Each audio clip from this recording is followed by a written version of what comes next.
ఇక చిలకలూరిపేటలో postal ballot లో ఏకంగా 1219 ఓట్లు చెల్లకుండా పోయాయి. గణపవరం జిల్లా పరిషత్ స్కూల్ సెంటర్లో జరిగిన పోలింగ్ పోస్టల్ బ్యాలెట్ కు బదులుగా ఓటర్లకు అధికారులు ఈవీఎం బ్యాలెట్ ఇచ్చారు. ఆదివారం జరిగిన పోలింగ్ లో ఈ పొరపాటు జరిగినట్లు అధికారులు గుర్తించారు.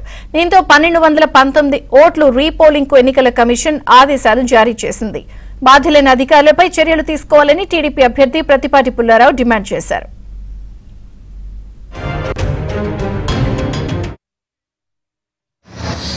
ఎన్నికల్లో ఆర్ఓ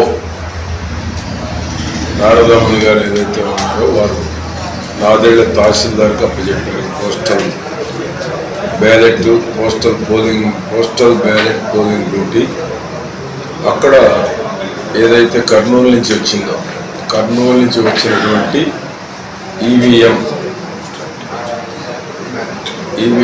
పోలింగ్ ఏదైతే ఉందో బ్యాలెట్ ఈవీఎం బ్యాలెట్స్ అంటే ఒక్కొక్క ఈవీఎంకి 20 బ్యాలెట్స్ పంపిస్తారు. సుమారు 5300 ఈవీఎం బ్యాలెట్స్ వచ్చినాయి కర్నూలు నుంచి. బై మిస్టేక్ వారు ఈవీఎం బ్యాలెట్స్ని ఈ ఎంపీ అభ్యర్థికి ఈవీఎం బ్యాలెట్స్ పెట్టడం జరిగింది. దాని మీద మాకు సమాచారం తెలియగానే ఆర్ఓ గారితో కలెక్టర్ గారితో election commission state election commission తోటి మా కేంద్ర కార్యాలయానికి సమాచారం పంపించి వెంటనే క్లారిఫికేషన్ తీసుకోవడం జరిగింది.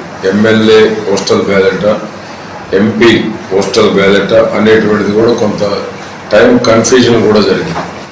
ఫైనల్గా కలెక్టర్ గారు ఆర్ఓ గారు పూర్తి సమాచారం తెప్పించుకున్న తర్వాత ఎంపీకి సంబంధించినటువంటి పోస్టల్ బ్యాలెట్లోనే ఈ తప్పిదాలు జరిగినట్టు వాళ్ళు కూడా గుర్తించి వాళ్ళు కూడా ఎలక్షన్ కమిషన్ లెటర్ రాసి వాళ్ళు మళ్ళా సెంట్రల్ ఎలక్షన్ కమిషన్ కూడా లెటర్ రాసిన తర్వాత ఒక క్లారిటీ ఇవ్వడం జరిగింది.